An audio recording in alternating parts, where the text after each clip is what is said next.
No! Goodness me, what a little know-it-all. I will.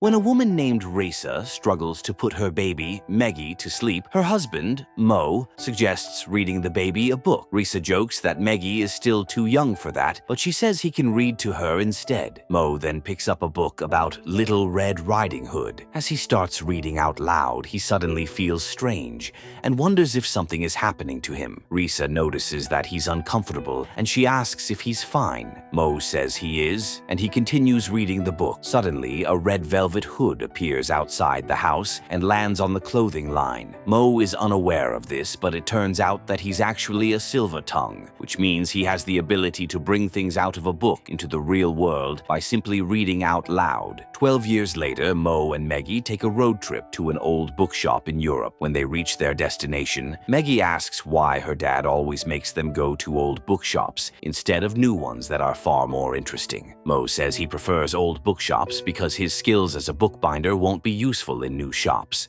Take care of Farid as well. Of course. Maggie then says she hopes Mo finds the book he's always looking for. Mo looks confused, but Maggie says she has noticed how he always looks disappointed after leaving all the bookshops they've visited in the past. Mo says it's because he doesn't like it when old books are dusty, but Maggie eventually gets distracted while looking at some books outside the shop. Mo then tells her to wait for him while he goes into the shop to check out the books inside. After he enters the shop, the owner recognizes him as a famous bookbinder, and he says he has some books he'd like Mo to help him with. Mo agrees to help, but he also asks if he can look around the shop. The shop owner doesn't have a problem with this, and as Mo walks around the shop, he hears strange voices coming from different books. After looking around for a while, he finds a book titled Inkheart and looks amazed because it's what he has been trying to find for many years. As he opens the book, he sees a fire juggler named Dustfinger and his pet Martin named Gwyn. Coincidentally, Gwyn appears outside the shop, and as Maggie sees it, she looks amazed. A shadow is flaying the skin off your back.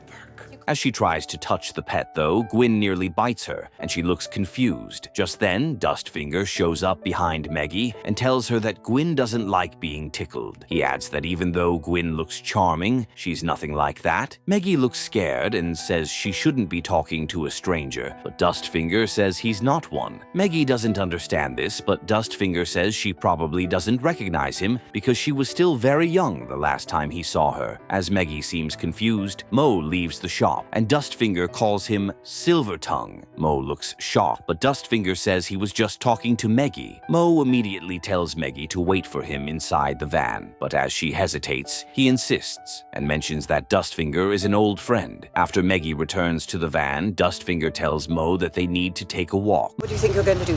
Just walk in and tell them what to do? Mo doesn't argue about this, and as they walk together, Dustfinger says he has been looking for Mo for years. Mo asks what Dustfinger wants, and the fire juggler says he wants Mo to correct the wrong he did 9 years ago. He also mentions that he came to warn Mo because a villain named Capricorn knows where he's staying. Dustfinger adds that Capricorn and his men are there right now, and they're waiting for Mo and Maggie to return home. Mo looks confused, but Dustfinger says Capricorn wants Mo to read to him. Mo says he doesn't read out loud anymore, but Dustfinger believes that won't stop Capricorn from getting what he wants. Meanwhile, Maggie gets tired of sitting in the van, and she heads out to check up on her dad. While hiding in a corner, she hears Dustfinger talking about Inkheart. Dustfinger tells Mo to send him back into the book, but Mo says he can't. Dustfinger then asks for the book so he can find another Silver Tongue, but Mo says he doesn't have it. Dustfinger doesn't believe this, but before he can do anything, Mo pushes him to the ground and runs away. Maggie looks shocked and immediately follows her dad, who scolds her for leaving the van.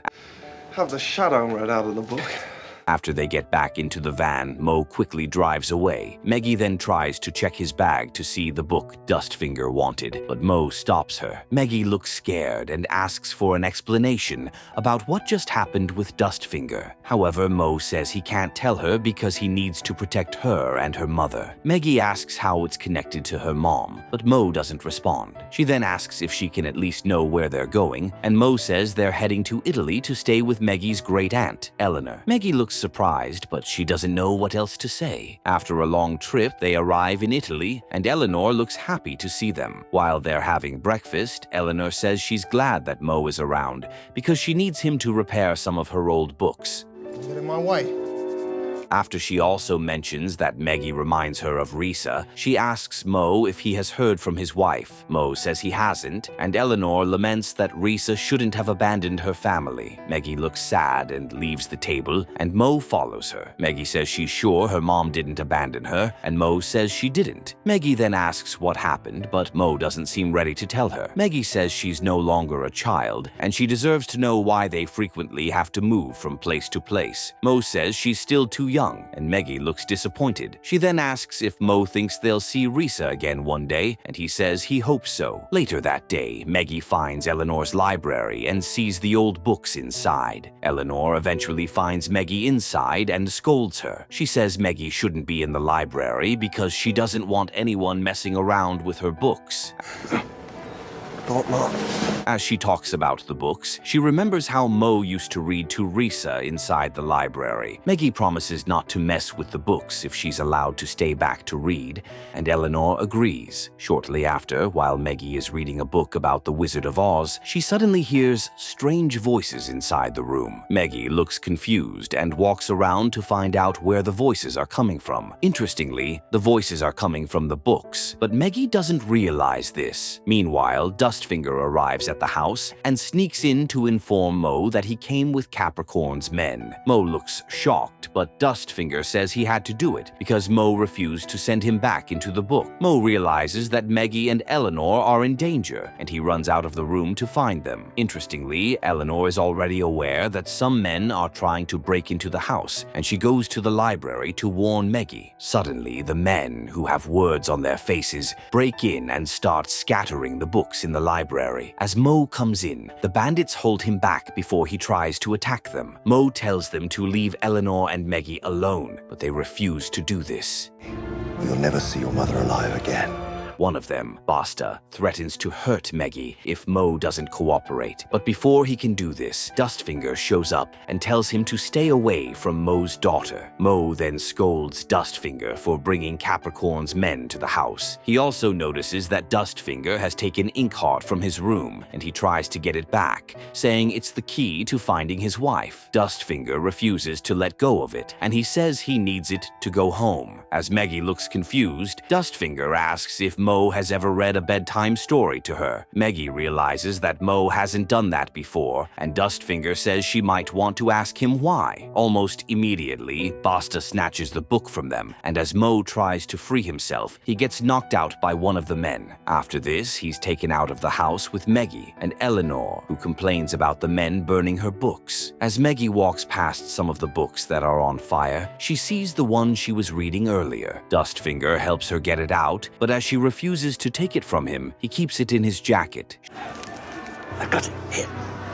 Shortly after, the bandits take Mo, Eleanor, and Maggie to Capricorn's village to lock them inside the dungeon. There, Mo, Eleanor, and Maggie see some really scary animals inside the cells next to theirs. Eleanor asks where the weird animals came from, and Mo says they're from books. Eleanor doesn't believe this, but Maggie sounds curious. As she asks what he means, he says it's time to tell her the story she has always wanted to hear. He then talks about how the characters in Inkheart came to life while he was reading the book to Risa and Maggie some years ago. A bandit named Capricorn was the first one to come out, but before he could attack Mo and his family, Dustfinger saved them. Said he'd try, after he got his wife back. However, as they escaped, Mo realized that Risa had gone into the book to replace the men who came out. Mo says he couldn't believe it, and it was also the last time he read to Maggie. Eleanor looks shocked and scolds Mo for making her think the worst of Risa all these years. Mo says Eleanor wouldn't have believed him if he told her earlier, and she says he's right. Meanwhile, Maggie realizes that Risa is the reason her dad has been trying to find the book. Mo says he thinks he can get get Risa out of the book, but Maggie looks worried because something might have happened to her mom. After a while, Mo, Maggie, and Eleanor are taken to a big castle to meet Capricorn, who says he's happy to see Mo. He then tells another silver tongue named Darius to read him a book. Interestingly, Darius is a stammerer, and this affects his ability to make book characters come to life in great shape. His disability is also the reason why all the other bandits have words on their faces. After Capricorn shows Mo how bad Darius is at being a silver tongue, he says it's time for Mo to read to him. Mo says he's not doing that, but Capricorn threatens to kill Maggie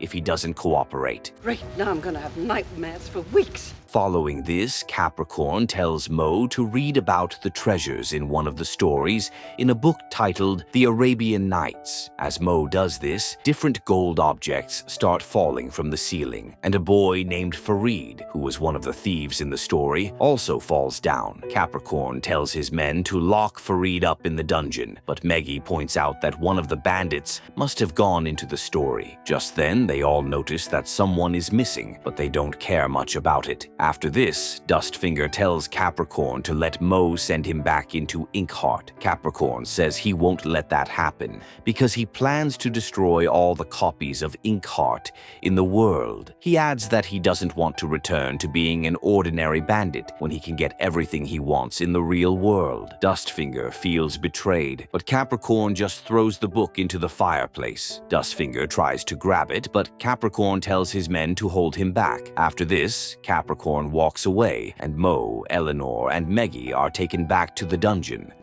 I thought maybe we could find someone. Meanwhile, Dustfinger goes to meet a maid to help him treat the burns on his hand. Interestingly, the maid happens to be Risa, who no longer has a voice. As she helps Dustfinger, he sees a sharp object she has been trying to use to unlock her chains and free herself. Dustfinger realizes that she's planning to escape, but he reminds her that they are stuck with Capricorn. He then talks about how Darius read her out of the book without a voice. He asks if she would have told him about herself if she could talk, but Risa's facial expression implies that she doesn't trust him. Dustfinger then says it's not her fault because he was written in the book as a weak and deceitful character. After he falls asleep, Risa heads back to work. The next morning, Risa wraps his hands with bandages, and he thanks her for helping him.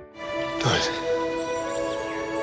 As he asks how he can repay her, she shows him her chains. Dustfinger then asks where she would go if she manages to escape, and Risa shows him a drawing of her husband and daughter. When Dustfinger sees this, he looks shocked because they look just like Mo and Maggie. He then realizes that she's Mo's wife, and Darius read her out of the book. Risa looks confused and wonders if he has seen her family, but before she can ask him about it, he heads out. He then gets Gwyn to steal the keys for Risa's chains and the dungeon's cells. After Gwyn does this, she leaves Risa with a key and heads back to meet Dustfinger. When Dustfinger reaches the dungeon, he hears Mo talking about freeing Risa if he can find another copy of Inkheart. Maggie says the author might have a copy, and Mo realizes that she's right. Eleanor seems bothered about how they'll escape, but Dustfinger suddenly unlocks the cell and promises to help them. They seem pissed because he's the reason they got caught in the first place, but Dustfinger says he wants to help them find the book so he can also go home. Well, for the love of Thomas Hardy. Mo doesn't think it's possible to escape without being seen, but Dustfinger gives him the book he picked up at Eleanor's house. He then tells Mo to read about the storm in the book. As Mo does this, a huge storm gathers around the village, and they all head out of the dungeon with Farid. Coincidentally, Risa has also freed herself, but before she can leave, she falls into the basement of a nearby building and gets stuck inside. From there, she's able to see Mo, Eleanor, Maggie, Dustfinger, and Farid. She tries to get their attention, but they don't see her. Dustfinger eventually sees her, and she begs him to help her so she can reunite with her family. However, Dustfinger refuses to do this because he doesn't think Mo will help him if he realizes that his wife is no longer in the book. Risa looks disappointed, and as Dustfinger leaves with the others, Basta sees them escaping. He immediately alerts the other bandits, but they're unable to do anything. Just then, Mo says they have to head to a place called Alasio because that's where the author of Inkheart,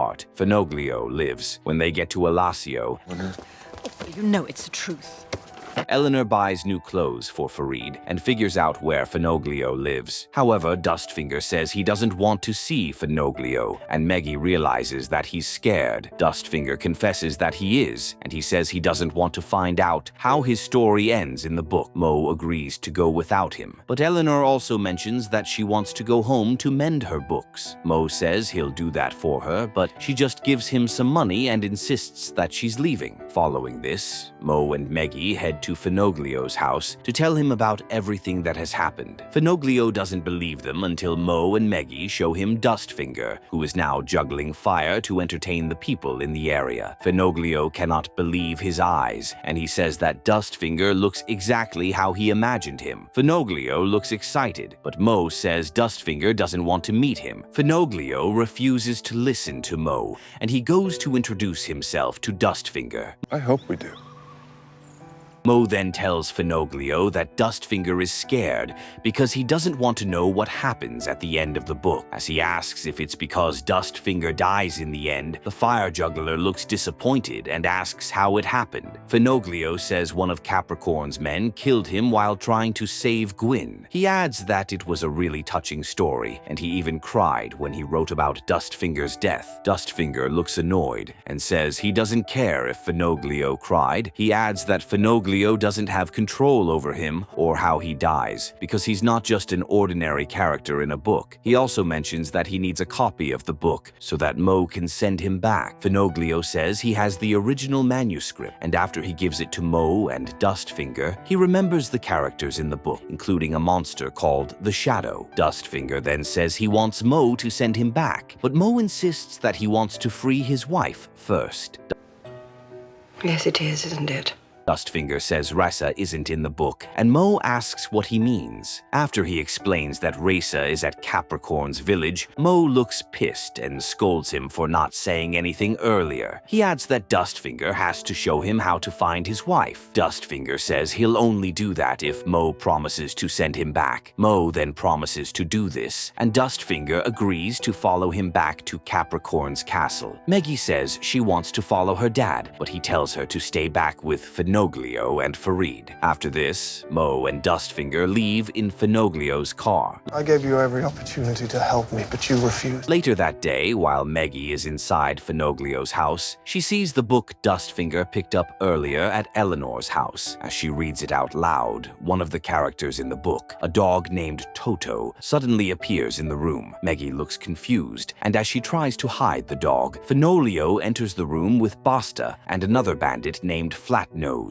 Basta asks about her dad, but Maggie says he's not in the house. As Toto then barks, Maggie holds him and says his name. Finoglio looks surprised and sees the book she was reading. He realizes that Toto is a character from the book, and he says that Maggie has inherited her dad's abilities. Basta looks amazed, and he says he's sure Capricorn will be happy to see her. Following this, Basta and Flatnose head to Capricorn's village with Finoglio and Maggie. Elsewhere on the way to the village, Mo asks if Ressa is okay, and Dustfinger says she doesn't have a voice. Mo looks disappointed, but Gwyn suddenly calls Dustfinger's attention to something. Just then, Dustfinger tells Mo to stop the car, and as he does this, they figure out that Farid is hiding in the trunk. Farid then says he wanted to come with Dustfinger because he wants to be his apprentice. Since they can't just leave him on the road, Dustfinger and Mo agree to let him come with them. Where do those monsters come from? Meanwhile, Eleanor changes her mind about going home. She heads back to Finoglio's house, but when she gets there, she realizes that Capricorn's men have kidnapped Maggie. Instead of just staying back, she decides to find a way to get to Capricorn's village. After a while, Mo, Dustfinger, and Farid arrive at the castle. Dustfinger tells Mo that Ressa is in the maid's headquarters, and he heads there immediately. Dustfinger and Farid also move sneakily around the village, but some of Capricorn's men eventually find them. Farid quickly escapes, but Dustfinger gets caught. Elsewhere, Mo gets to Ressa's room and notices that she isn't there. And the night we lost your mother. While Dustfinger is being taken to the dungeon, he sees Risa trapped in a net, hanging inside a nearby building. She pulls his hair out of anger, but he tells her that Mo is back to save her. After this, he gets dragged away and locked in a cell. While Farid is running away to avoid getting caught, Mo sees him and drags him into a nearby house. Farid then mentions that Dustfinger has been captured by the bandits. Elsewhere, Finoglio and Maggie arrive at the castle, and Capricorn forces Maggie to test her abilities by bringing out a few things from different books. Maggie says she won't do it anymore, but he says she has no choice. Finoglio then says that Capricorn is simply a cowardly thug, just as he wrote in the book. Capricorn seems pissed and says he hopes Finoglio will have more things to say about his book's characters when the shadow gets released. Maggie says he can't make her release the shadow because he burned the last copy of the book. However, Capricorn shows her the last copy he preserved and says she'll help him free the shadow. Maggie says she won't, but Capricorn takes her to the room where Risa is trapped in a net. He says he wants Maggie to see what happens to people who disobey him. You say she's trapped in that book, but how do you know? Almost immediately, Maggie recognizes Risa as her mom and runs to meet her. Capricorn looks pleased about this, and he asks if Maggie still thinks he can't make her read the shadow out of the book. After this, Maggie and Finoglio are taken to a cell, and they see Dustfinger in the one next to theirs. Maggie then tells Dustfinger that Capricorn has another copy of Inkheart and wants her to read the shadow out of it because she has Mo's abilities. Dustfinger looks amazed, and as Maggie asks about her dad, he says that Mo is okay. Following this, Finoglio starts trying to write a story in which the shadow will kill Capricorn. Unfortunately, his attempts don't sound like Inkheart, and Dustfinger says he doesn't think Finoglio will be able to save them. Old women with big mouths.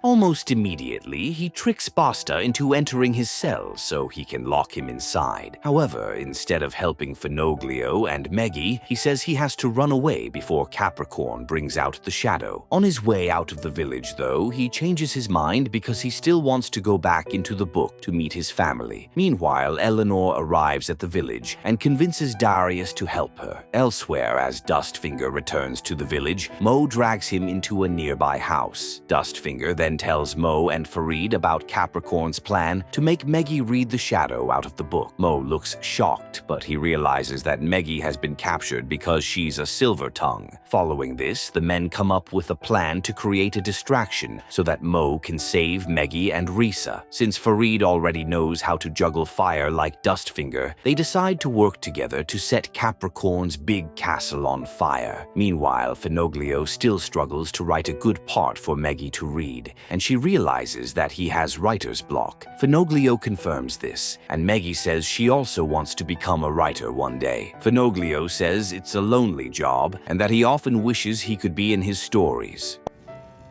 I'm reading up treasure. Almost immediately, Capricorn's loyal assistant, Mortala, comes over to take Maggie outside so she can release the shadow. After a while, Farid and Dustfinger begin their part of the plan, and Mo hides near the place where Capricorn wants Maggie to read the book. Finoglio and Risa are also inside a cage because Capricorn wants the shadow to feast on them. Capricorn then tells Maggie to start reading, and as she does this, Finoglio secretly sends Toto to give her a page containing the extra story he wrote. However, before the note gets to Maggie, the shadow awakens. Capricorn looks amazed and tells it to feast on Finoglio and Risa. That was Disgusting. Yeah, you're right.